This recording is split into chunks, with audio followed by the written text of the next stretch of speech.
2 Coríntios, no capítulo 11, no versículo 1, nos diz assim a palavra do Senhor: tomara que me suportasses um pouco na minha loucura, suportai-me, porém, ainda, porque estou zeloso de vós, com zelo de Deus, porque vos tenho preparado para vos apresentar como uma virgem pura ao marido, a saber, a Cristo. Mas temo que assim como a serpente enganou Eva com a sua astúcia, assim também sejam de alguma sorte corrompidos os vossos sentidos e se apartem da simplicidade que há em Cristo. Porque se alguém for pregar-vos outro Jesus, que nós não temos pregado, ou se recebeis outro Espírito, que não recebestes, ou outro Evangelho, que não abraçaste, com razão o sofrereis. Vamos aqui, queridos, no versículo 13. Amém? Porque tais falsos apóstolos são obreiros fraudulentos, transfigurando-se em apóstolos de Cristo. E não é maravilha, porque o próprio Satanás se transfigura em anjo de luz. Não é muito, pois, que os seus ministros se transfigurem em ministros da justiça, o fim dos quais será conforme as suas obras. Louvado seja o nome do Senhor. A igreja pode estar sentada. Glórias a Jesus. Bendito seja o nome do Senhor. Queridos, eu vejo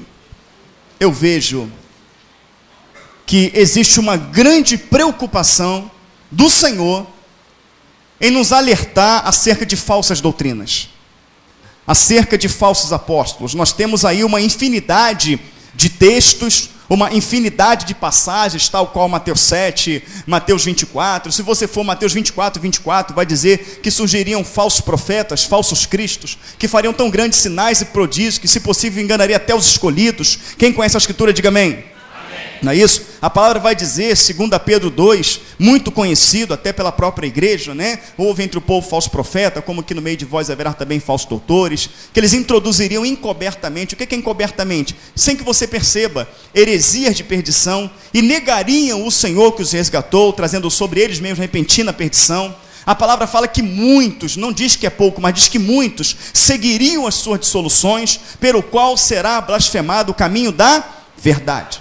Se nós formos para João 17, no versículo 17, ele vai dizer de que verdade ele está se referindo. Ele vai dizer em João 17, santifica-os na verdade, a tua palavra é a verdade. Então diz que esses homens, né, eles blasfemariam o caminho da verdade, e que por avareza fariam do povo negócio, não é isso? Faria do povo massa de manipulação.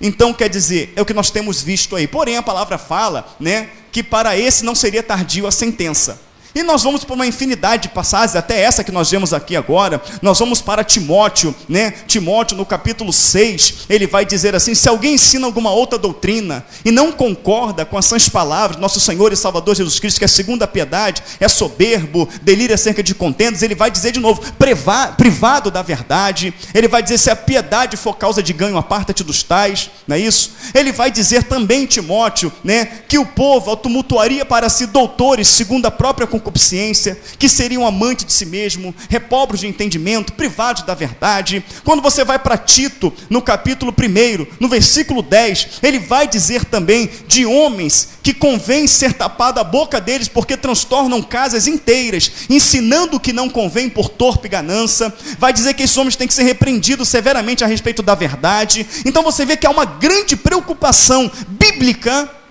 em nos alertar acerca de falsos profetas, de falsas doutrinas, porque a falsa profecia, as falsas doutrinas, elas existem para um propósito: fazer com que o ser humano pense que está servindo a Deus, e ele, pensando que está servindo a Deus, ao partir desta terra, ir para o inferno. E Paulo aqui, ele traz um entendimento fantástico, porque Paulo é um dos que pregavam muito contra essas falsas doutrinas. Se você for ler todas as cartas paulinas, ele sempre está fazendo uma observação acerca de falsas doutrinas, de falsos apóstolos, de homens mentirosos, enganadores. Então, amados irmãos, Paulo aqui, ele está trazendo um entendimento a mais. Eu queria que você prestasse muita atenção.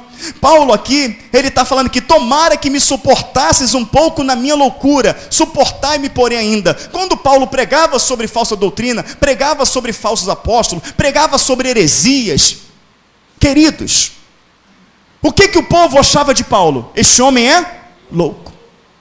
Este homem é louco. Paulo, ele chega ali, querido, em 1 Timóteo, no capítulo 4, ele fala assim: olha, o Espírito expressamente diz que nos últimos dias apostatarão alguns da fé, dando ouvidos à doutrina de demônios. Muitos apostatarão da fé, dando ouvidos à doutrina de demônios, pela hipocrisia de homens que falam mentiras, tendo a sua própria mente cauterizada. Aí o pessoal olhava e falava: esse homem é louco, esse homem não sabe o que fala. Mas Paulo falava movido pelo Espírito Santo de Deus. Mas por que Paulo falava? Por que Paulo era tido como louco por muitos? Quem é que achava Paulo louco? Os líderes das sinagogas, os líderes que se levantavam na época, difundia na mente do povo de que Paulo era louco, para que o povo não ouvisse Paulo, para que o povo não desse crédito a Paulo. Mas a função de Paulo era avisar. Então Paulo fala assim: olha, tomara me suporte um pouco mais na minha loucura. E ele vai explicar por que essa loucura, por que ele fala. Ele vai explicar no versículo 2: porque estou zeloso de vós, com zelo de Deus, porque vos tenho preparado para vos apresentar como uma virgem pura a um marido, a saber, Cristo. Então Paulo está falando: olha, eu falo, eu abro a minha boca, eu prego contra as heresias, contra aquilo que não é bíblico, porque a minha preocupação não é o status, a minha preocupação não é o dinheiro, a minha preocupação não é nem o que a liderança vai pensar, a minha preocupação é levar cada um de vocês puro diante do Senhor. Porque quando ele fala de uma virgem pura, você vai para Mateus 25, você vê a parábola das 10 virgens, é a igreja. E quando você vai lá para Efésios 5, que está falando ali, né, do marido com a esposa: marido, amai vossas esposas, né, como Cristo amou a igreja e se entregou por ela. Ele comparando, né, a igreja como a esposa de Cristo, ele fala: grande é este ministério, grande é este mistério, falando da igreja para com Cristo. Ele se apresenta como uma virgem, como uma igreja pura, uma igreja que não se contamina. O que contamina a igreja? Falsas doutrinas, heresia de perdição, que a Bíblia chama de heresia de perdição. Então Paulo fala: olha, estão me chamando de louco, mas a minha função é apresentar vocês como uma esposa pura, uma virgem pura ao seu esposo, a saber, Cristo. Existe essa função, existe esse chamado, e eu vou cumprir. E Paulo cumpre esse ministério. Paulo, ele não se encurva, Paulo, ele não se vende. Paulo comete até falhas, até erros, que ele mesmo fala em Romanos 7, dizendo: o que quero, isso não faço, mas o que faço, isso não quero. Mas se faço aquilo que não quero, já não sou eu, mas o pecado que habita em mim. E ele vai dizer: miserável homem que sou, quem me livrará do corpo desta morte? E ele entra em Romanos 8:1 dizendo: dou graças a Deus pelo nosso Senhor e Salvador Jesus Cristo, porque nenhuma condenação há para aquele que está em Cristo Jesus. Então eles cometeu, mas ele cometeu para com ele. Você não vê Paulo cometendo o erro de doutrinas malignas que levam o povo ao inferno. Você não vê isso.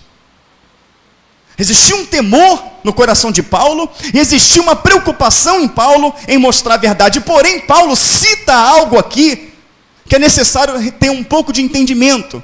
É necessário que o Espírito Santo nos ajude. Ele fala assim: eu temo que assim como a serpente enganou Eva, ele não fala que a serpente enganou Adão. Vamos ler aqui, versículo 3. Mas temo que assim como a serpente enganou Eva com a sua astúcia, assim também seja de alguma sorte corrompidos os vossos sentidos. Então temos que ir para Eva para entendermos isso aqui. Amém? Quem crê que o Senhor sabe de todas as coisas, diga amém. Amém. Ele sabe de tudo. Quem crê que o Senhor sabia de tudo antes mesmo da criação, diga amém. Amém. Tanto ele sabia que ele vai anunciar. O profeta Isaías, ele fala assim, o Senhor dizendo para o profeta: eis que eu anuncio o fim desde o princípio. Isaías está te mandando para Gênesis, princípio. E quando você vai para o princípio, para entender, Paulo tinha essa mentalidade.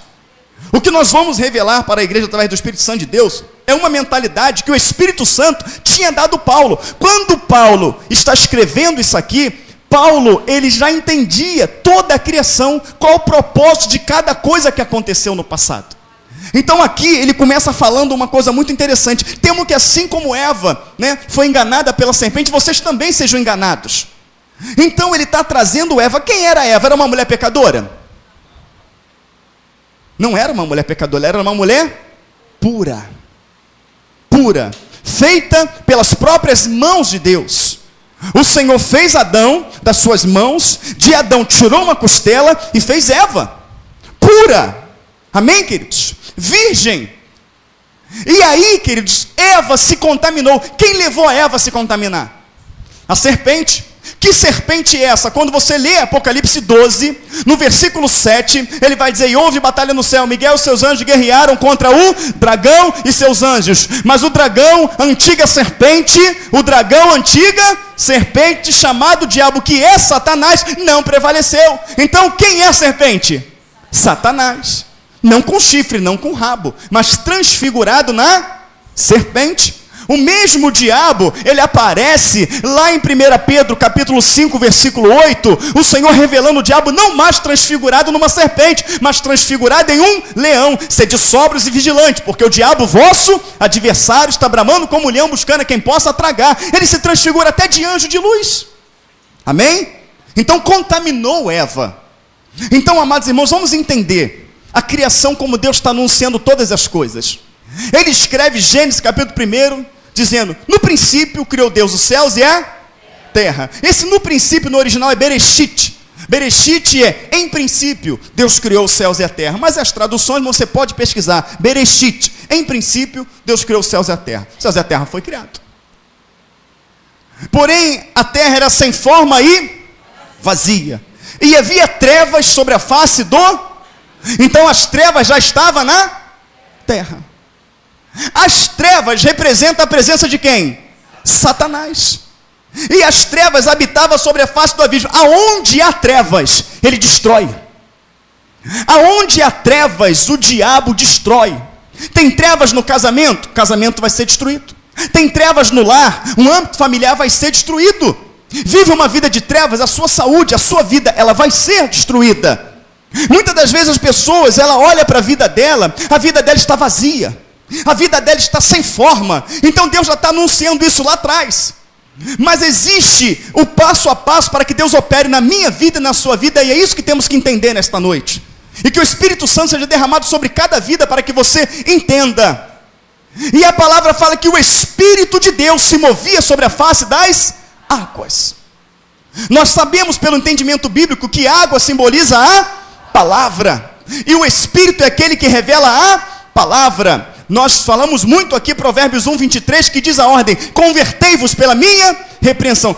Foi repreendido, se converteu, aí vem o outro passo: derramarei sobre vós o meu Espírito e vos farei saber as minhas palavras. Porque o Espírito é aquele que revela a palavra. Você pode ler a Bíblia de trás para frente, de frente para trás. Se não tiver o Espírito Santo, nada você compreenderá. E por que você não compreenderá? Porque em 2 Pedro, capítulo 1, versículo 20, diz que nenhuma profecia das Escrituras, ela é de particular interpretação. Pois ela não foi produzida por vontade do homem, e sim de Deus. Então, se é algo que vem da parte de Deus, é algo espiritual. E se é algo espiritual, é necessário que o Espírito Santo te revele. Então, havia trevas, mas o Espírito de Deus se movia sobre a face das águas. Há trevas no mundo, sim ou não? Sim. Tem muitos lares aqui que de repente entrou hoje aqui com trevas.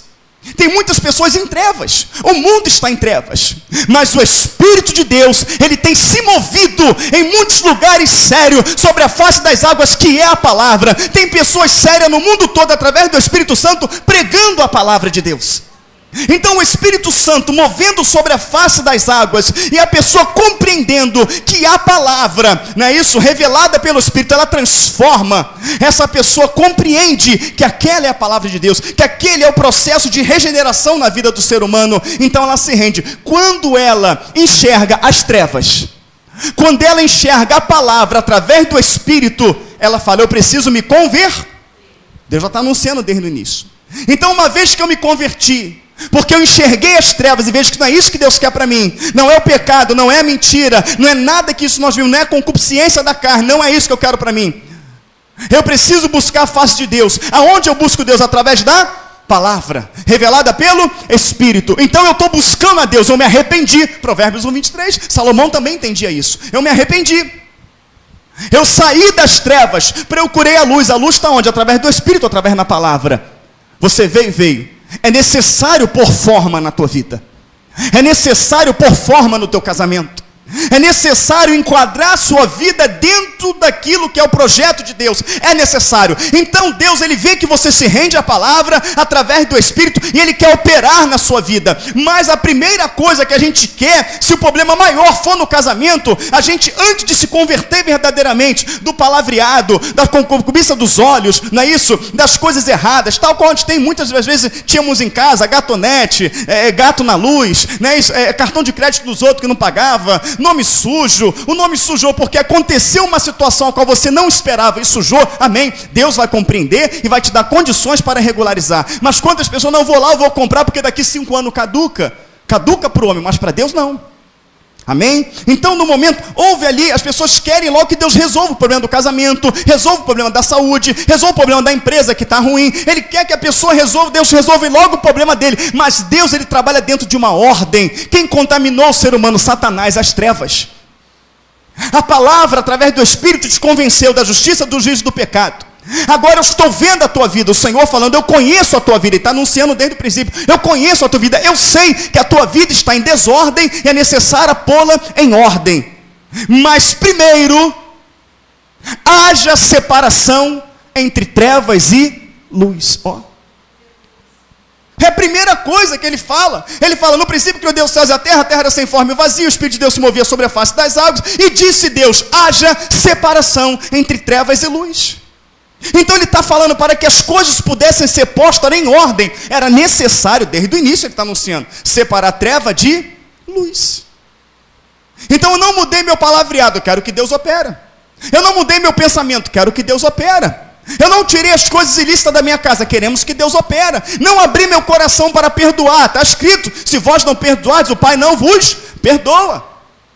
Eu caí, permaneço caído, permaneço no erro, não me levantei, não abandonei, como Provérbios 28:13, aquele que confessa e abandona, alcança do Senhor, misericórdia, estou vivendo, e quero que Deus opere, eu quero que Ele opere no meu trabalho, eu quero que Ele opere na empresa, eu quero que Ele opere no salário, eu quero que Ele opere na minha filha, quero que Ele opere na esposa, eu quero que Ele opere no meu casamento, porém, ainda há trevas. Então Ele está mostrando que há uma condição, antes de tudo, a primeira coisa a ser feita, a partir do momento que o Espírito Santo, pela palavra, te revele a verdade, descortina os teus olhos e te mostre as trevas, tem que haver um desejo dentro do teu coração, por uma ordenança de Deus na tua vida, que você tem que separar as trevas da luz.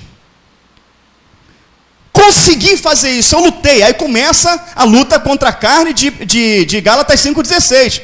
Andar em espírito, não cumprir com concupiscência da carne, porque a carne luta contra o espírito, o espírito contra a carne. É uma luta, não é ou não é?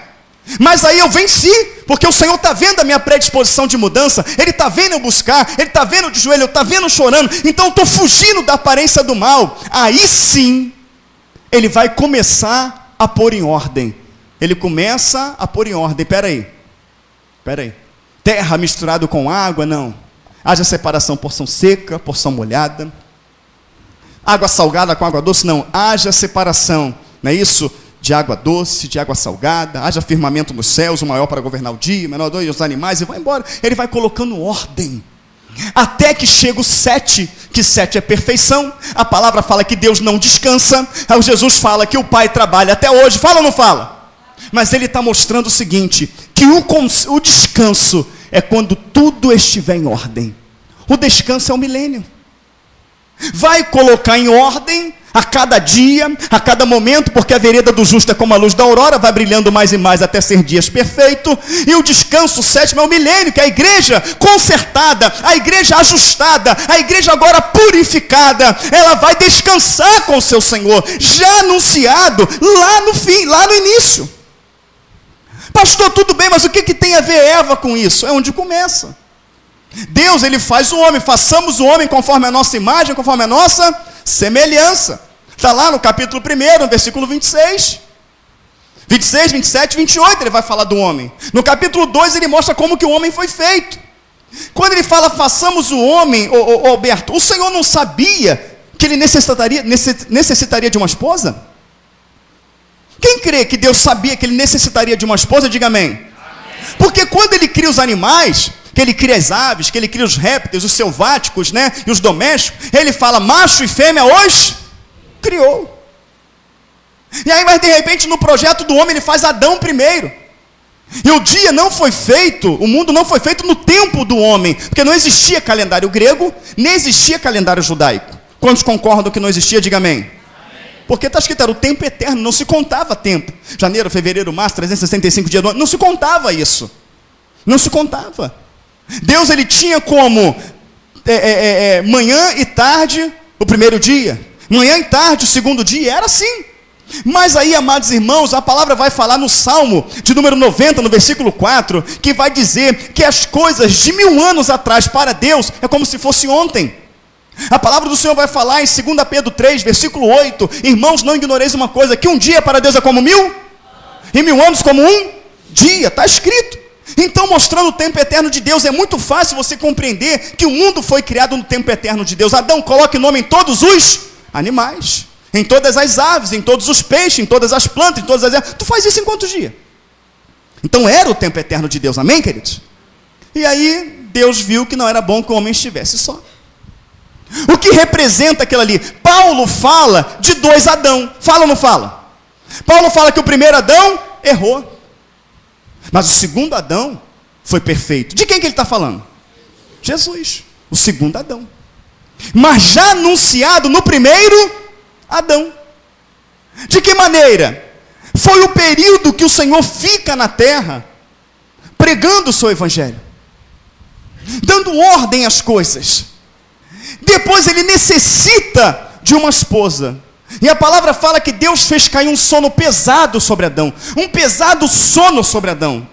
E o Senhor tira uma das costelas, e a palavra fala que Deus preencheu o lugar de carne. E daquela costela nasceu Eva. Portanto será chamado varão, porque do varão foi tomado. E largará pai, mãe e unir-se-ão, serão ambos uma só carne. Ali nasce a mulher. A mulher nasceu ali. Amém, queridos? Ela nasceu. Quando a mulher nasce ali, você vem para Cristo. Cristo ficou um período na terra, a igreja não tinha nascido ainda. Amém? E aí Jesus também teve um sono pesado. Foi a sua morte de 3 dias. Vamos voltar para Adão. A palavra fala que o Senhor abriu, tirou uma das costelas e cerrou a carne no lugar. O homem veio de que matéria? Da onde? Do pó da terra. O Senhor fala, do pó viés, do pó tornarás. Ele veio do pó da terra. Então significa que quando o Senhor cria, ele precisava criar o homem do pó da terra? Ele podia estalar um dedo e o homem ser criado, sim ou não? Ele podia pegar do tronco de uma árvore, sim ou não? Ele podia, ele era Deus, mas ele criou do pó da terra. Propósito, tem propósito, não foi em vão. E quando o homem deita na terra de novo com sono pesado, a Bíblia diz que é arrancada uma costela do lugar e carne é colocada no lugar. Houve uma cirurgia feita pela mão de Deus. Houve derramamento de sangue? Houve. Ele foi aberto, está escrito na Bíblia que Deus tirou a costela e colocou carne no lugar. Então ali na terra um derramamento de sangue por um homem faz nascer a mulher. Jesus, ele vem, está na cruz, o sono pesado representado ali. Naquele sono pesado, a sua morte, vem um soldado e rasga também a lateral de Jesus. E rasgando a lateral de Jesus, sai água com sangue. Por isso Paulo faz alusão de 2 Adão. E sai água e sangue, porque ali nascia uma mulher, uma igreja, lavada e remida no sangue de Jesus. Mas não agora uma mulher que vai se contaminar, mas agora uma mulher pura, nascida através do sacrifício de Jesus, saindo também do seu lado, já anunciado lá atrás em Adão, já estava anunciado em Adão. Deus sabia que o gênero humano ia se corromper, e desde o início, desde o princípio, quando ele revela para Moisés lá no monte, o Pentateuco, dizendo como a terra foi criada, dentro do Pentateuco, ele já apresenta como que seria o projeto de salvação. Como que seria o projeto de salvação? Então ele cria toda uma situação com Adão e Eva, mostrando que da mesma maneira que começa a mensagem, que Eva foi enganado, a mulher que nasceu de Cristo, lavada e remida com o sangue dele, também o diabo a tentaria enganar. Então quando Paulo faz a comparação, dizendo, temo que assim como Satanás enganou Eva lá no Éden, eu temo que vocês também sejam enganados. Então Paulo está falando assim: olha para a primeira Eva. Olha o que o diabo fez com a primeira Eva. Vocês agora é a nova mulher. Vocês é a nova Eva. Ela vai derramida no sangue do Cordeiro. O diabo vai usar a mesma estratégia. O diabo também vai querer enganar vocês. E o contexto aqui de 1 Coríntios, 2 Coríntios, versículo 11, o contexto é falsos profetas. Temo que assim como a serpente enganou Eva, vocês também sejam enganados. Temo como a primeira mulher, ela foi enganada, assim também eu temo que hoje a mulher pura e adornada, que é a igreja, seja contaminada. Não se contamina, eu tenho que apresentar vocês pura, eu tenho que apresentar vocês adornada, eu tenho que apresentar vocês limpa a Cristo. Ele entra no contexto de falso profeta. Como que a serpente enganou Eva? A serpente enganou Eva com aquilo que tinha no Éden. Deus planta um jardim no Éden, e no Éden tinha todo tipo de fruta, sim ou não? Mas tinha uma fruta que não podia comer. Mas a serpente, ela usa algo que tem no meio do Éden. Ela usa algo que tinha ali todo tipo de fruto. Então, se é fruto que eles se alimentam, é fruto que eles comem, é o fruto que mantém eles em pé, esse é o alimento deles. Eu tenho que fazer com que eles pequem no alimento deles. É no alimento deles que eu vou fazer com que eles errem. O diabo, o subterfúgio que ele usou, foi naquilo que o homem precisava para estar de pé. Ele necessitava do alimento. Então está comendo mamão, Deus permitiu. Está comendo carambola, Deus permitiu. Está comendo melancia, Deus permitiu. Está comendo chuchu, batata, está comendo jiló. Muita gente não gosta de jiló, né? É uma delícia. Pode me chamar para comer jiló na sua casa. Está comendo. Amargo, mas saudável. Podia comer. E o diabo fala, é no alimento. É o que mantém a mulher de pé, é o que mantém o homem de pé. É nisso que eu vou derrubá-los. Então, Paulo está enxergando isso, aleluia, e ele está falando que a igreja, lavada e remida no sangue de Cristo, ela se alimenta da palavra, ela se alimenta da palavra, ela é dirigida, ela é conduzida, ela é purificada pela palavra. João 15:3, vós já está limpo pela palavra. Jesus, ele fala no versículo 1 de João capítulo 1, João capítulo 1, versículo 1, no princípio era o verbo estava com Deus, o verbo era Deus. O verbo é a palavra em ação. Então Jesus se revela através da palavra. Então o diabo veio e falou assim, Paulo está mostrando que o diabo usaria o mesmo argumento, a mesma estratégia. Porém agora, eu vou dar vocês para comer. É o que vocês querem comer. O que a igreja come? A palavra. Ela vive da palavra, ela medita na palavra. Então eu vou distorcer esta palavra.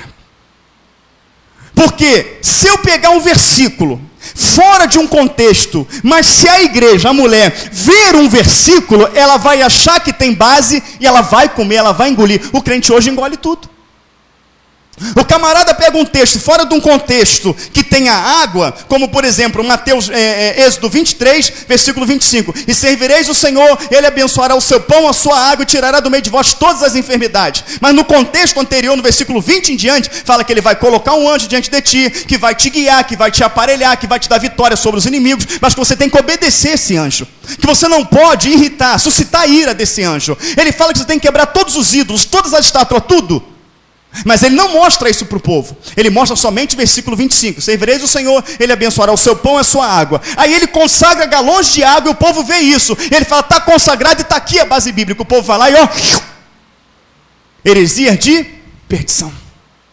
Heresia de perdição. E muitas outras doutrinas falsas. Não, porque lá teve a Arca da Aliança, e a Arca da Aliança simboliza a presença de Deus. Aí coloca uma Arca da Aliança na igreja, faz um buraco para tu colocar o envelope do teu propósito, que dentro daquele propósito tem dinheiro. Onde que na Arca da Aliança depositou dinheiro? E mostra um texto fora de um contexto, o povo vai lá e usa isso. Então o diabo está usando a mesma estratégia e Paulo está abrindo o olho. O diabo vai tentar derrubar você, mulher, vai tentar contaminar você, mulher, com o fruto que mantém você de pé, que é a palavra. É o mesmo contexto. Deus já está anunciando lá, olha, Eva foi criada pura e o diabo a contaminou.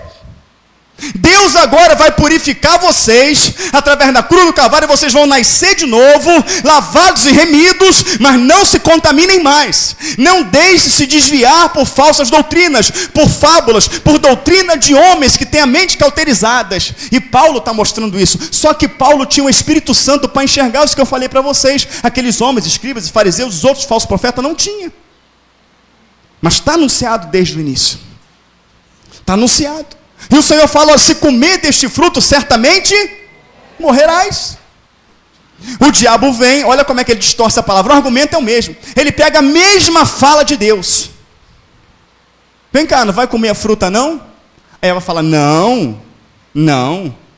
E o diabo vai e fala, não é Eva não, o diabo fala assim, por quê? Porque Deus falou que não era para comer? Ela porque se eu comer, certamente eu vou morrer. Fala, mas não vai morrer nada. É porque Deus sabe que o dia que vocês comer da fruta, abrirá o seu entendimento e você será como Ele. Uma coisa é a palavra revelada pelo Espírito Santo de Deus. Outra coisa é a palavra distorcida por Satanás. Quantos estudos nós vemos na internet de homens que se dizem homens de Deus que distorcem a palavra? Quantas doutrinas dentro de igrejas evangélicas, de homem que se intitulam homens de Deus, que distorce, que fere a palavra, e que você vai pedir base bíblica a ele pula para lá, pula para cá, mostra um versículo e se baseia naquele versículo. A mesma estratégia do diabo. O Senhor fala, no dia que comer, certamente morrerás. O diabo fala assim, no dia que comerdes, certamente não morrerás. Ele pegou todo o contexto que Deus falou para Eva e acrescentou uma palavrinha de 3 letras, não. N-A-O-T-I-O. Não. Com aquilo ali ele conseguiu levar Eva à morte espiritual. Você não precisa de um copo cheio de veneno para morrer, precisa? Você precisa de uma gota. Então ele está mostrando lá atrás, olha para Eva, olha como é que ela foi enganada, olha para lá, Paulo está falando isso para a igreja, olha para a vida de Eva, olha Deus anunciando todas as coisas em Eva, assim como Eva foi enganada, assim como o diabo mudou uma palavrinha, ele também vai mudar, ele vai acrescentar, ele vai tirar. Então medita no contexto, busca o Espírito Santo de Deus, para que você saiba o que está lendo, para que você saiba o que está vivendo, para que não seja movido facilmente do vosso entendimento a simplicidade que há no Evangelho de Cristo, porque tais falsos obreiros são obreiros fraudulentos, transfigurando-se em anjo de luz, e não é de se admirar, porque o próprio Satanás se transfigura em anjo de luz. É mister que os seus ministros se transfigurem em ministros da verdade, para enganar. Tudo anunciado em Eva, tudo anunciado em Adão, o cuidado de Deus para comigo e para com você, antes mesmo de sermos formados. Então há uma grande preocupação com isso, irmãos, anunciado desde o início. Deus sabe de todas as coisas. O Senhor sabe que hoje você estaria sentado nesse banco. Tudo acontece, e tudo que acontece, Deus, Ele sabe. E Ele está anunciando aqui que o diabo distorceria isso, a palavra de Deus. E aí acontece fato aqui muito interessante, você já vai começar a ter um entendimento melhor agora. O que fez Adão comer a fruta? O que fez Adão comer a fruta? O que fez Adão comer a fruta foi o fato dele ver Eva de pé. Se comer, certamente morrerás. Quando ele chega perto de Eva, Eva está... Ele toma aquele susto, ela está de pé. Não aconteceu nada com ela. Ela pega e oferece. Toma. Ele não questiona nada. Simplesmente ele pega e come. Por que ele pegou e comeu? Porque alguém caiu no descrédito e alguém ganhou crédito. Quem caiu no descrédito? Deus. Se comer, certamente. Mas por que Adão descredibilizou Deus ali? Porque ele não prestou atenção no que Deus falou. Ele não falou, se comer, vai morrer na hora, vai ser fulminado. Ele não falou isso. Ele falou, certamente morrer. Ele não falou quando. Ele não falou como. Então Adão vê a mulher de pé e fala, ih rapaz, não morre nada. Não acontece nada se comer, não. Então eu vou comer. Vai lá e come. E fica vivo. Ó. Mas entrou as trevas. As trevas começou a habitar a face do abismo. Aí vem o Espírito Santo de Deus, através da palavra, já projetando, fazendo o projeto de reconciliação. Porque a comunhão com o homem e Deus foi quebrada ali. Por isso que Paulo fala em Romanos 5, não é isso? Que justificado, pois, pela fé, temos paz para com Deus. E ele vai falar porque fomos reconciliados em Deus por Cristo. Então começa o projeto salvífico, num ponto que o homem cai, já começa o projeto salvífico para a minha vida e para a sua vida. O evangelho é muito mais sério do que nós imaginamos. O evangelho é muito mais sério do que oba-oba na igreja, pular para um lado e para o outro. O evangelho é muito mais sério do que, eu quero ser um líder de adolescente, eu quero ser um líder de jovem, eu quero tocar um instrumento. Não, o evangelho vai muito além disso. E para que você entenda aonde é além desse evangelho, você tem que ter o Espírito Santo de Deus na tua vida. Para que você leve a sério e sabe que o diabo está trabalhando 24 horas por dia, todos os dias. Lembrando que Eva não tinha problema, Eva não tinha dor, Eva não tinha sofrimento. Adão não tinha dor, não tinha sofrimento. O que eles precisavam, a terra produzia para eles. Tinha a presença de Deus que descia toda tarde, na virada da tarde, para conversar com eles. Irmãos, a nossa vida ela é cheia de lutas, de dificuldade, se levanta de tudo que é área. Então é muito mais fácil o diabo enganar a mim e a você do que propriamente dito Eva e Adão. É verdade ou não é? Quando nós achamos fortes espiritualmente, eu falo por experiência própria, o diabo vem dar uma rasteira, aí você vê o quanto você era fraco, o quanto você era vil, o quanto você era débil na fé. Então você fala, meu Deus, não existe forte espiritualmente, todos os dias estamos fracos, porque nós achamos fraco, se achando fraco a cada dia, nós vamos sempre buscar o fortalecimento, mas quando você se acha forte, você acha que não tem que se fortalecer mais. E é onde você cai, é onde o diabo se quebra, é onde ele te arrebenta todo. Mas aí o diabo ganhou crédito. Ele ganhou crédito. Mas aí ao decorrer, não é isso? Do que vai andando, ele já traça uma outra estratégia. Qual a outra estratégia que ele traça? O pecado já entrou, agora vai entrar um pecado em cima do outro. Ele afasta o homem de Deus. Quando nós pecamos, a gente fica com vergonha de vir para a igreja, sim ou não? Fica com vergonha de ler a Bíblia, sim ou não? De orar, sim ou não? Fica. Porque vem algo na nossa mente e fala assim, quem é você para ir para a igreja? Olha o que você fez. Eu vou orar, não vou orar não, olha o que eu fiz. Isso não é a tua boca, é o diabo. Não vou ler a Bíblia não, o que eu fiz? Mas tem um exemplo na Bíblia de um homem que fez coisas terríveis. E o que fez ele ficar de pé? Oração, busca, Salmo 51. Salmo 51. Os meus pecados perante ti não te são encobertos. Faz exultar, ó Deus, os ossos que tu esmagaste. Não aparte de mim o teu espírito. Cria em mim, ó Deus, um coração puro e renova um espírito inabalável. Você vê Salmo 51, você vê no Salmo 69, você vê um homem se humilhando, buscando. A Bíblia está ensinando que o diabo veio para te derrubar, mas o Senhor, através da oração, da busca da palavra, do arrependimento, ele veio para te pôr de pé. Essa é a essência do evangelho. E o diabo cria uma mentira, aí o ser humano ele dá ouvidos a Satanás. Se ele caiu, mostra que ele tem que orar mais, que ele tem que ler mais a palavra, que ele tem que estar mais inserido no corpo, que ele tem que fugir da aparência do mal. Então ele tem que fazer isso. Só que o diabo coloca, não, tu não tem que orar, tu não tem que ler Bíblia, tu não tem que estar na igreja. Ou seja, ele não quer que você se levante, mas o Senhor fala, aleluia. O Senhor fala do arrependimento, o Senhor fala da busca, o Senhor mostra a parábola do filho pródigo. Então ele fala, tem que haver um esforço, eu vou voltar para a casa do pai. Tem a vergonha? Tem, mas é a casa do pai. Tem a exposição? Tem, mas é a casa do pai. E o pai te ama. Ele te ama. Ele enviou o filho dele para morrer pela tua vida. E tudo o que você precisa é um esforço. Senhor, tem misericórdia da minha vida. Eu sou digno de morte, Senhor, mas eu acredito no sacrifício da cruz do Calvário. Senhor Jesus, eu vou ler a tua palavra, porque se eu pequei é porque eu não estava limpo ainda. Então eu vou meditar, vou me lembrar. Eu vou na tua casa, eu vou na tua casa. Não sou digno, Senhor, mas é lá que eu vou encontrar conserto. Essa é a voz do Espírito Santo. Mas o diabo vem e distorce. Tu não tem que ler Bíblia, tu não tem que orar, tu não tem que ir mais, vai para o mundo de uma vez. É o que o diabo faz. Mas quando o Senhor levanta os seus discípulos, que ele prepara aqueles discípulos, ele dá uma ordem para os discípulos dizendo, e diante as ovelhas perdidas na casa de meu. A primeira ordem é essa: vai primeiro nos que oravam e não oram mais, dos que meditavam e não meditavam mais, do que estavam na sinagoga e não vai até eles. Por quê? Porque aquele que é de Deus jamais ele lança fora. Então essa é a essência do evangelho. Mas o diabo tem distorcido isso. O diabo ele tem pego pessoas, tem colocado em bancos de igreja, tem aberto uma comissão e tem falado: você está fora por causa disso. Deus não põe para fora, Deus ele tira da mão do diabo.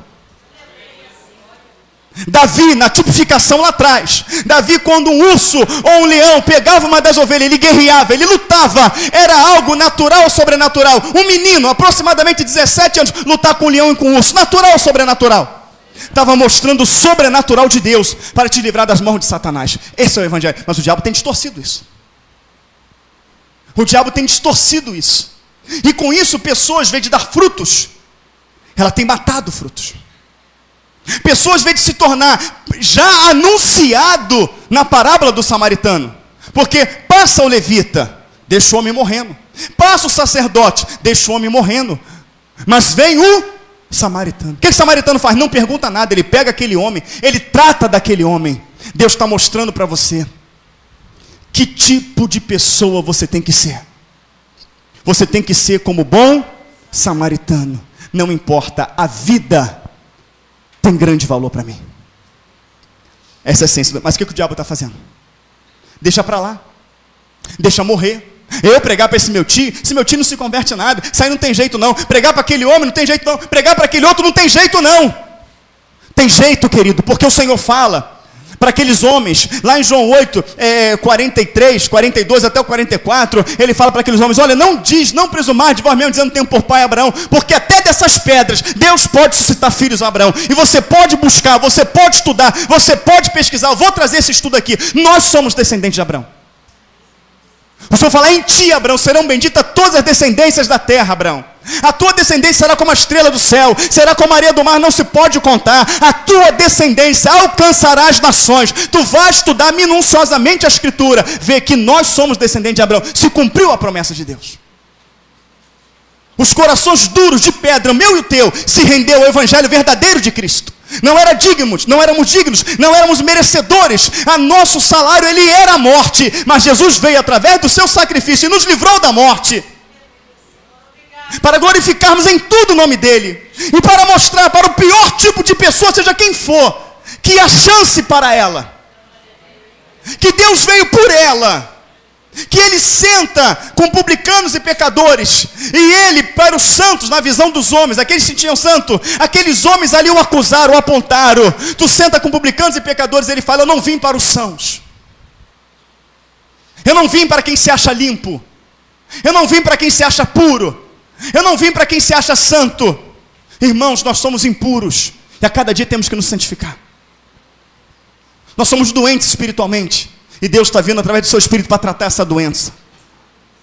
Como uma escola bíblica muito feliz, direcionada pelo Espírito Santo de Deus, primeiro passo de um doente é reconhecer que está doente, para que venha o tratamento de Deus. Essa é a essência do Evangelho de Cristo. E o diabo tem tentado distorcer a cada dia a palavra de Deus. O salmista fala no Salmo 27, uma coisa pedi ao Senhor e a buscarei, que eu possa viver na casa do Senhor todos os dias da minha vida, para contemplar a formosura do Senhor, mostrando o primeiro foco da igreja, adoração a Deus, e o segundo foco da igreja, e a aprender no seu templo. O diabo distorce isso.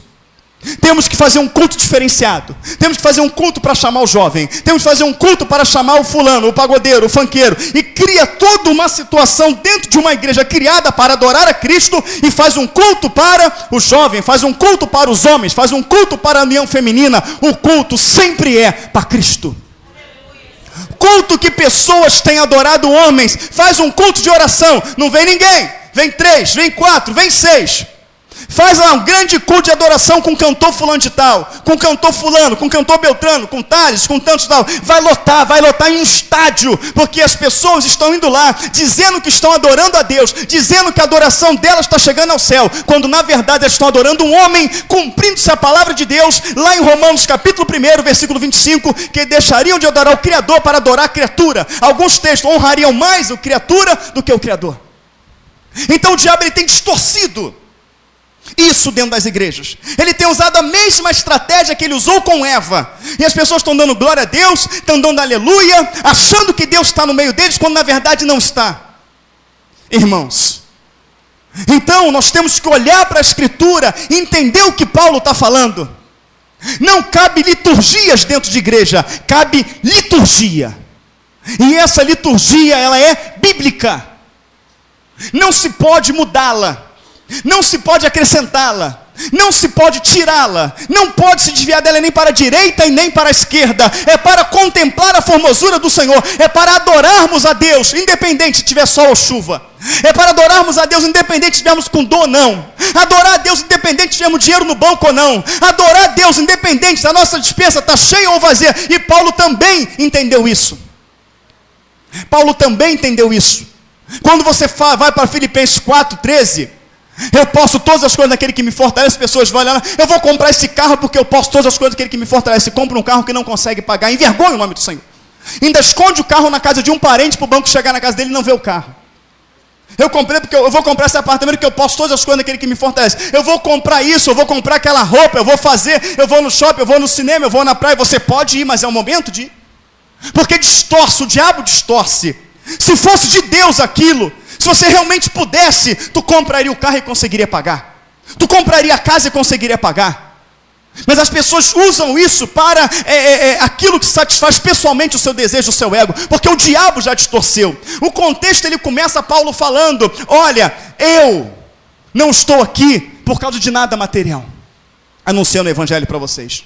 Porque eu sei ser fiel a Deus. Eu sei ser fiel a Deus na escassez. Sei ser fiel a Deus na bonança, na fartura. Sei ser fiel a Deus na tempestade. Sei ser fiel a Deus na bonança. Sei ser fiel a Deus nas perseguições, nas tribulações. Eu sei ser fiel a Deus. E eu posso todas as coisas naquele que me fortalece. O que que Paulo está falando? Se não tiver comida, eu vou ficar de pé, porque Deus me fortalece. Se tiver uma perseguição, uma tribulação, eu vou ficar de pé, porque Deus me fortalece. O inimigo pode se levantar onde ele quiser, eu vou ficar de pé, porque Deus me fortalece. Esse é o contexto. Mas o diabo distorce dentro das igrejas. E a pessoa pega adesivo, o carro grandão atrás, posto todas as coisas daquele que me fortalece, com um carrão enorme. Mas tem 60 prestação para ele pagar, e se não pagar o banco toma. Mostrando que não foi o Deus que deu, o carro é do banco. Então o diabo tem distorcido isso. E tem destruído a vida de muitas pessoas. Essa maldita, diabólica, terrena e animal, sabedoria humana, tem destruído vidas inteiras com a teologia da prosperidade. Você está autorizado a prosperar. E o diabo tem entrado com uma ganância, o diabo tem entrado de uma forma tão grande na ganância das pessoas. Tem um filme que um adolescente não pode ver esse filme, mas um adulto vendo esse filme, acredito que você já viu. É um filme mundano, mas eu tenho certeza que tem um toquezinho de Deus ali. Advogado do Diabo. Quem já viu esse filme, diga amém. Viu como é que ele vai na luxúria, como é que ele vai na vaidade, como é que ele vai destruindo é o próprio diabo. No final do filme, que acaba tudo, que ele atravessa a rua, ele fala assim, vaidade, é vaidade? Não é. Vaidade, vaidade, meu pecado predileto. Tinha tudo que Eva precisava, sim ou não? Tudo que ela precisava para estar viva, ela tinha para comer. Ela vai exatamente no que é supérfluo, naquilo que não podia. A pessoa tem um carrinho, está satisfeita com o seu carrinho, mas aí o vizinho, o irmão, o primo, o periquito, o papagaio, o colega de trabalho compra um carrão. Aquela vaidade entra no coração dele, ele tem que ter um carrão também. E fica aquela coisa de competição um com o outro. Isso acontece hoje nas igrejas. Eu vejo igrejas que você entra dentro dela, tem espaço para sentar mais 50, 60 pessoas dentro dela. Mas o camarada está falando que comprou um terreno em tal lugar, que ele vai fazer uma igreja enorme. Ele não quer fazer uma igreja enorme porque falta espaço. Porque não falta espaço, tem espaço ali. Ele quer fazer uma igreja grande porque o pastor que começou depois do que ele, já está com uma igreja maior. Ele quer botar ar-condicionado não porque o ventilador não dá vazão, mas porque a outra igreja tem ar-condicionado. E assim começa aí faz um grande evangelismo e leva 2 cantores. O outro faz um grande evangelismo e leva 4 cantores. Porque ele quer mostrar que a igreja dele é melhor do que a outra. Se fosse uma igreja de Cristo, ela não seria melhor nem pior, ela seria igual. Ela professaria a mesma fé. O servo do Senhor, ele não tem ninguém como melhor do que ele. Porque a Bíblia fala, julgue os outros melhor do que a si próprio. Mas o diabo tem distorcido isso. Ele tem colocado a inveja, ele tem colocado a vaidade no coração das pessoas, que tem que ter um carro novo. Eu sou abençoado se eu tiver um carro novo. Então, queridos, Paulo não era abençoado. Paulo não era abençoado. Porque Paulo fala aqui mesmo nesse texto aqui, eu vou ler para você aqui, olha só, versículo 8. Glória a Deus. Bendito seja o nome do Senhor. Outras igrejas despojei eu para vos servir, recebendo delas salário. E quando estava presente convosco, tinha necessidade, a ninguém fui pesado. Muitas das vezes eu estava presente com vocês em necessidade, mas não fui pesado a vocês. Então Paulo não era abençoado porque ele teve necessidade. Ele teve necessidade. Quando tinha lugar que tinha condições de abençoar ele, para ele se manter na viagem, para ele comer alguma coisa, amém. Quando não tinha, ele não era pesado a ninguém. Então ele não era abençoado.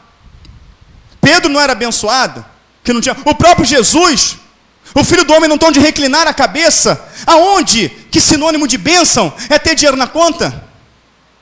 Aonde, irmãos? Quantos têm dinheiro na conta e estão se matando aí? Quantos têm dinheiro na conta aí que a enfermidade deles não são curadas? Irmãos, felicidade é ter o Espírito Santo de Deus na tua vida. Elias senta debaixo de um zimbro. Um anjo dá pão cozido e água para ele, caminha 40 dias e 40 noites. Tu pode pegar o dinheiro que tiver no mundo e comprar uma comida e comer um dia. Ela não vai te fazer caminhar 40 dias e 40 noites. Não vai. Então ter um carro, ter uma casa, ter dinheiro não é sinônimo de vida abençoada. Sinônimo de vida abençoada é ter o teu nome escrito no livro da vida. Esse é o tesouro que você tem que correr atrás. Ter um carro é bom, ter uma casa é bom, mas se vê que é necessário, Deus vai te dar. É claro, você tem que trabalhar, porque é digno obreiro do seu trabalho, irmãos. Mas as pessoas na visão, a palavra fala buscar em primeiro lugar o reino de Deus. As pessoas estão buscando em primeiro lugar a melhoria profissional. Elas estão buscando em primeiro lugar, né, o doutorado, né, as faculdades. Elas estão procurando em primeiro lugar o apartamento, a casa, o dinheiro, a conta bancária. E quando dá tempo, ela vai no culto. Quando ela só dá para ir no culto domingo e ir correndo, pastor, estou trabalhando, está muito trabalho, não está nem aí, está dando dízimo, beleza, pode vir só no domingo. Mas o Senhor fala que você tem que buscar em primeiro o reino. Eu trabalho tanto que não tenho tempo de ler Bíblia. Eu trabalho tanto que eu não tenho tempo de orar. Eu estudo tanto que eu não tenho tempo de ler Bíblia. Eu estudo tanto que eu não tenho tempo de orar. Eu estudo tanto, trabalho tanto que eu não tenho tempo de ir na igreja. Eu não tenho tempo de consagrar a minha vida. E diz, Deus está me abençoando no meu trabalho, Ele está me abençoando no meu estudo. Não é Deus, é Satanás. Porque se fosse Deus, não te impediria de você ler a Bíblia, não te impediria de orar, não te impediria de estar no corpo, aleluia, não te impediria de ter vida de oração com Deus, não te impediria de anunciar o Evangelho, não te impediria da prioridade de Deus, que é fazer a obra dele. Mas falta maturidade espiritual, e o diabo tem usado o mesmo subterfúgio, ele tem usado o mesmo argumento para destruir a vida de muitas pessoas dentro da igreja. Porque ele destruiu Adão e Eva dentro do Éden. E quem foi que criou o Éden? E plantou o Senhor um jardim no Éden. Quem criou a igreja? É dentro da igreja que o diabo tem destruído as pessoas. Primeira epístola de João, capítulo 2, versículo 18. Filhinhos, já é a última hora, pois já se tem se revelado o anticristo. Mas muitos, entrando no plural, se tem feito anticristos, para que já sabemos que é a última hora. Saíram de nós, mas não eram de nós, porque se fosse de nós, ficariam conosco. Mas vós tendes a unção do santo, para que saibas que não são todos de nós. Então, queridos, estamos vivendo o último momento da igreja nessa terra. Deus está aqui para te trazer um conserto. O Senhor está aqui para te purificar, porque a palavra fala que ainda que o teu pecado seja vermelho como carmesim, se você voltar para o Senhor, Ele torna branco como a neve. Mas o Senhor quer te purificar, para que você não venha se contaminar mais, porque Ele está às portas, e Ele quer pegar uma igreja pura. Se contaminou com doutrinas, o Espírito Santo quer te purificar através da palavra. se contaminou com o pecado, com a lascívia, com a inveja, com a prostituição, com a avareza, com a mentira, o Senhor quer te purificar. Blasfemou contra o Espírito Santo de Deus? Depende. Tu blasfemou sem entendimento, sem saber o que estava fazendo? Deus não leva em conta o tempo da ignorância. Blasfemou com entendimento? Lamento, não posso fazer nada por você. Amém, queridos? Mas se não houve blasfêmia, nós vamos chorar junto. Nós vamos buscar junto. Nós vamos orar junto. Eu vou te ajudar e você vai me ajudar, porque somos um corpo. Nós vamos alcançar a salvação eterna. Mas temos que entender que a igreja não é como Elvis quer. A igreja não é como os obreiros quer.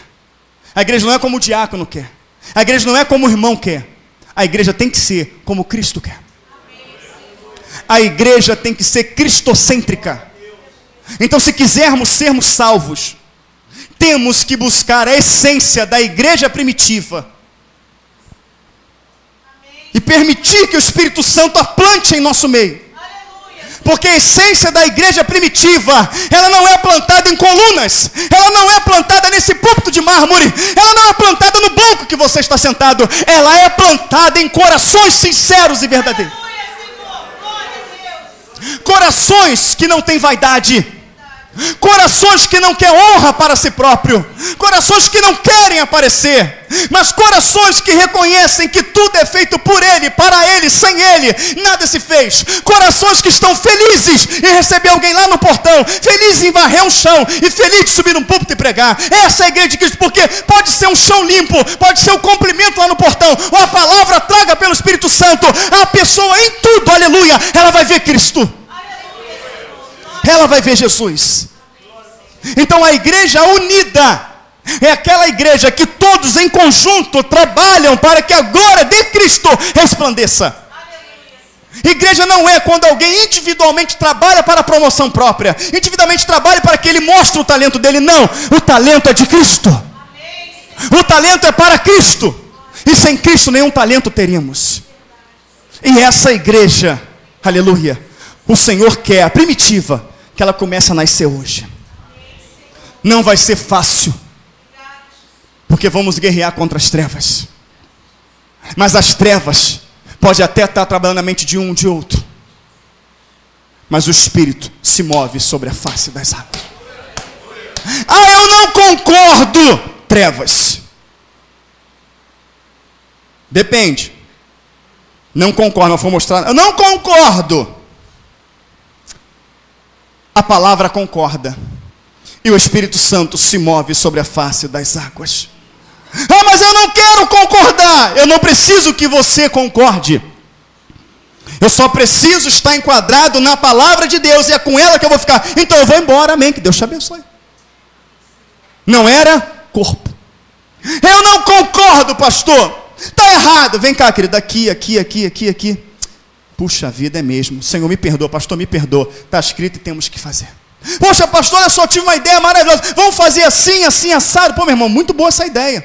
Muito boa, mas vamos ver o que a Bíblia diz. E rapaz, a Bíblia diz que... Não, pastor, está certo. Se a Bíblia condena, amém. Condena, vamos buscar um outro meio à luz das Escrituras. Isso é igreja. Pastor, por que está fazendo assim? Vem cá, porque aqui diz que é assim, aqui diz que é assado, aqui que é dessa maneira. Então por que os outros fazem assim? Você vê que não tem base porque eles fazem dessa maneira. A igreja que vai ser salva, aleluia, é aquela que tem a lâmpada. Lembra as 10 virgens? Trazia a lâmpada consigo, acesa. Salmo 119, versículo 105. Lâmpada e luz é a tua. A lâmpada é a palavra. O que mantém a lâmpada acesa? O azeite. O azeite é o Espírito. O Espírito revela a palavra. Então, queridos, aqui nós vamos viver, fazer e andar conforme diz as Escrituras. Porque a única maneira de não sermos enganados por Satanás é fazendo exatamente o que está escrito. Jesus venceu o diabo. Jesus venceu o diabo no deserto, isso. Usando o que? A palavra. Está eis. O diabo se levantava de novo. Está eis. O diabo se levantou a terceira vez. Está eis. Escrito. Vamos viver a palavra de Deus. Vamos voltar às Escrituras e vamos viver as Escrituras. Deixe pensar o que for da gente. Deixe pensar que somos loucos. Mas a palavra fala que até os loucos acharão um caminho. Eu quis dividir isso com a igreja, porque Paulo tinha exatamente esse entendimento. de que a vida de Jesus, o nascimento da igreja, já estava anunciado lá atrás em Adão e Eva. E ele quis mostrar como que a serpente enganou Eva. Então, muitas das vezes a palavra aqui, ela dói, e muitas das vezes não é o que você quer ouvir. Mas nenhuma palavra aqui, ela sai sem base bíblica, de textos e contextos inteiros, para que você veja que a verdade está sendo anunciada e pregada. Esse evangelho de facilidade, corrompido, distorcido, que hoje está aí fora, não é o evangelho de Cristo. O Senhor deu tudo para Adão, vou encerrar agora. Tudo ele deu para Adão. A única regra que ele colocou para Adão, qual foi? Não coma daquela fruta. Então existiu uma regra para que Adão tivesse vida eterna. Existiu regra para que Adão tivesse um bom casamento, para que os filhos dele fossem abençoados. Deus faz a eternidade, Deus cria o homem sem pecado, sem mancha, mostra tudo o que ele fez e diz: tem regras para que isso permaneça na sua vida. Não peque. Aí Deus está trazendo de volta aquele estado original. Olha, eu tenho uma vida eterna para você, igual eu tive para Adão no início. Eu tenho para você tudo o que você precisa, sem fazer esforço, sem ter dor, sem ter lágrimas, sem ter tristeza, sem ter pranto. Eu tenho tudo para você, mas tem um critério. Eu te purifiquei, eu te lavei, e você vai ser eterno. Tu nunca mais vai chorar, tu nunca mais vai ter tristeza, mas tem regra. Qual é, Senhor? Não peques. Eu vou ser fiel no que eu estou falando para você. Vida eterna, vida abundante, lar celestial, rio de cristal. Mas não peque. Então lá na eternidade, lá quando ele criou o homem, lá no princípio, ele colocou regras. Para um homem que não era pecador, para um homem que não era falho. Nós nos convertemos detalhado de pecados e defeitos que até hoje estão sendo trabalhados, sim ou não? Por que para nós pecadores não teriam regras? O evangelho de hoje, ele não tem regras. O evangelho de hoje, você pode viver qualquer maneira de viver, você pode viver de qualquer maneira, fazer o que for, que não tem peso. O pecado, ele tem que trazer peso no teu coração. Ele tem que doer, tem que haver uma consciência, para que você não venha pecar mais. Para que você não venha pecar mais. Hoje aí fora não, você pode fazer o que for. De qualquer maneira você pode tocar, de qualquer maneira você pode cantar, de qualquer maneira você pode pregar, de qualquer... Acabou, eu estou salvo, não, é a graça. Jesus morreu na cruz do Calvário, eu estou salvo, é a graça. Muitas pessoas vão ser pegas nessa mentira do diabo e estão sendo. Por quê? Apresenta facilidade. Não precisa ter vida de oração. Não precisa ter vida de leitura da palavra. Não precisa acordar de madrugada. É fácil acordar de madrugada? Não precisa, que é isso? Passou, agora é a graça. Ele lê Bíblia o quê? Para que ler Bíblia? Vai ficar maluco. Salvação não vem por ler Bíblia não, viver a palavra não. Falaram para um jovem lá de Magé. Que isso? Não é assim não. Já sei, aquele CD que você está ouvindo, né? Aquele pastor lá é maluco. É Bíblia, ninguém vive lendo Bíblia não. O pastor falou para um jovem. Um pastor falou para um jovem. Mas quem falou para você não se apartar da tua boca o livro desta lei? Quem falou para você conhecer ela e ser liberto? Quem falou para você examinar ela para que tu tenha vida eterna? Jesus. Mas aí, o diabo usa a boca de homens, dentro da igreja. Se está vindo da igreja, tranquilo. Espera aí, a serpente, ela está dentro do jardim do Éden. Ela está dentro de um projeto de Deus aqui. A serpente não pode ser má. Ela está aqui, se ela está aqui, Deus permitiu. Então eu vou ouvir a serpente. O diabo está dentro da igreja. O diabo está em falsas doutrinas e heresias. O diabo está no comércio. O diabo está na idolatria pessoal, que um homem idolatra o outro. Ele está dentro da igreja. Como colocar o diabo para fora da igreja? Ele não gosta da verdade. Ele não gosta da palavra de Deus. Implantemos a palavra de Deus. Vivemos a palavra de Deus. Custe o que custar, ainda que custe a nossa vida. O diabo não terá vez. Espero que você tenha compreendido. E que Deus nos abençoe por esta meditação em nome de Jesus. Amém, queridos?